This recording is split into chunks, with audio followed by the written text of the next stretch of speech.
Today's video tutorial, I want to show you how to add a video overlay, basically another video over the main video that you're editing using the KineMaster video editor app.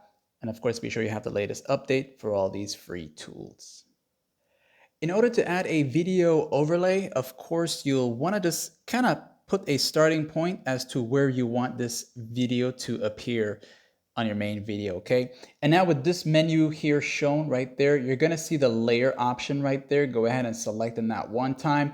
That's gonna give you this set of options here, and you're gonna see media right there, okay? So when you select on media, that's gonna take you right here, and you can go to where it says video. That's gonna give you all the videos that are found on your device itself. So maybe that video is found in the camera section here. So I'll go here and I'm just gonna go ahead and browse through, look for the video that I want, and you would be doing the same thing. So when you're done with that there, you can come here, and when you long press it like this here, you'll get an option to preview it and also be able to play it prior to having it appear on the main video. Okay, so just close it out now here by tapping on that little X up there, and then we'll select it one time now. That's gonna appear down here, okay? Then you just wanna close this view mode here, this view here, by tapping on this X, and it's gonna take you back to the editing section, okay? So let's just say the video appeared in an area that you don't want it to be. You can hold this part here down and just kind of pull it to where you want it to start playing, okay? The next thing is you can shrink the size of it, okay? And you can also place it where you want to.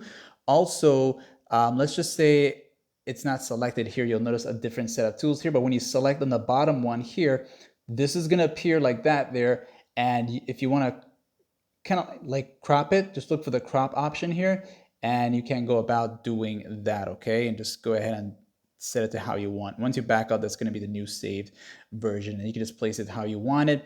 And if you need to do anything else with it, you can like adjust the volume, play it in reverse, speed it up, trim it, or any of that stuff. They're all here. Once you select this option here, you'll get access to these tools here. This option meaning this video right here, okay? That's the added video, okay? And that's basically it for this tutorial here. Like and sub.